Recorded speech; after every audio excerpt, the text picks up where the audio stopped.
You want the truth? Here it is. In the wealth industry, everything comes down to three things: get clients, grow clients, and keep clients. That's it. No matter how strategic someone sounds, or even how many big words they throw around, these are the only three outcomes that matter. But if we're going to be honest, most never get there. Not because they're not talented, not because they weren't trying, because the systems around them are quietly broken, and no one is telling them the truth. Listen, I didn't just study products, I studied people. I became obsessed with understanding not just the business, but the psychology behind it. I spent countless hours learning how people think about money, their behaviors, their fears, and what drives their decisions. I immersed myself in behavioral finance, client psychology, and decision-making patterns. And I realized one thing: the key to long-term success wasn't just selling. It was knowing how to connect on a deeper level. I also studied what made some advisors break through what others stall out. And when I put it all together, it changed everything, because I wasn't just selling, I was connecting. And that success became repeatable. But here's the thing: those same challenges I had to navigate early in my career, they're still here. And they're showing up everywhere, especially advisors are feeling stuck. Their leaders are overwhelmed, and the organizations that keep rewriting all the strategies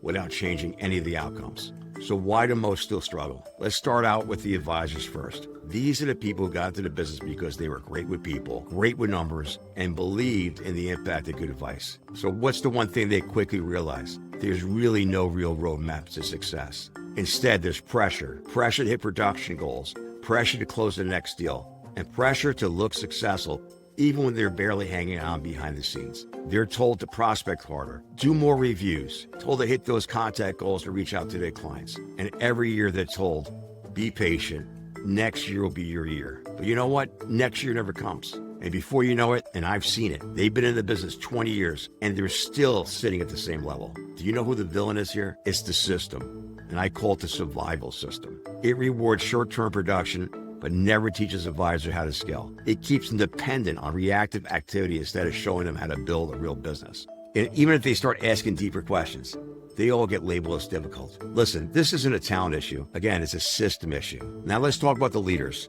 These are the people tasked with developing others, driving performance and building high-performing teams. Here's the truth.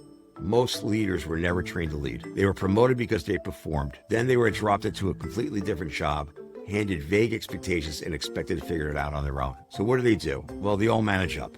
They focus on politics, alignment, and basically survival. Not because they don't care, but because they don't really know how to lead. And you know what? No one is helping. They skip coaching conversations not because they're lazy, because they're overwhelmed, burnt out, and reacting 90% of the time. Again, the villain here, the political machine. It tells them the same thing. Just keep the peace, play the game, stay aligned. We'll revisit that after the next reorg. And while they play defense, the teams fall behind. And then there are the organizations, the firms, the institutions, the ones trying to hold it all together. And here's their playbook: hope. Hope that their next comp plan fixes the behavior. Hope that their next CRM boosts productivity. Hope that their next new consultant that comes in actually see what's going on. But here's the truth. Most consultants never led a team, never built a book, don't know how to do the day-to-day business. They're given sanitized reports. The input they're given from leadership is filtered. The field dysfunction, nobody's talking about it. It's all hidden. So what do the consultants hand back? It's all fluff. Frameworks that sound good in theory, but don't hold up in the field. And when things stall out, the organization blames execution, not the strategy. They say it wasn't rolled out properly, or we just need to get better field alignment. And what's the mindset? We'll wait to the next plan, the next rollout, the next wave of hope. This is the consulting illusion. It's bleeding talent and productivity out of the business year after year. And even when things look strong on the surface, where we see a lot of great advisors, strong leaders, guess what? The second one leaves, the cracks start to show. The machine stalls. The hamster wheel starts to spin again. Everyone is stuck in the matrix. They think they're moving, but they're not actually growing. So they start leaning on each other all in the wrong ways. Advisors start blaming leaders for lack of coaching. Leaders blame the advisor for lack of execution.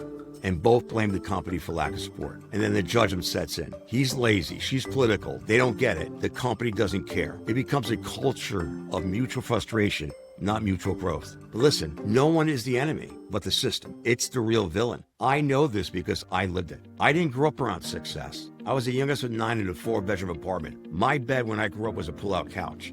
And the best nights were the ones when my siblings had a sleepover, because that meant I was getting a real bed that night. I didn't have any mentors. I had no shortcuts. All I had was drive. And I entered this industry alone. And when I realized no one was going to show me how to grow, I took it on myself. I became a top 1% advisor for 7 straight years. Then I became a leader and stepped away from a $1.1 billion book of business to build teams, markets, cultures. I rebuilt entire regions into national powerhouses, multi-billion-dollar businesses that consistently ranked in the top nationally each and every year.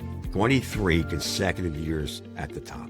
After all that, I walked away, not because I had more to prove, but because I had a mission to take on what others struggle to do consistently and to leave a legacy that lifts everyone to the top, not just a few. So I built EliteVate to change that. We don't coach from theory, we coach from experience. We don't consult based on fluff, we consult based on what actually drives results across the advisor, leader, and the enterprise. And we solve for one thing, and one thing only: get more clients, grow more clients, and keep more clients. That's the mission, that's the model, that's the movement. If you're tired of pretending that next year will fix it all, if you're ready to stop blaming and start building, if you want to know how to get to the top and stay there, no matter where you work or who you work for, visit EliteVate.com. Let's build what should have been existing all along.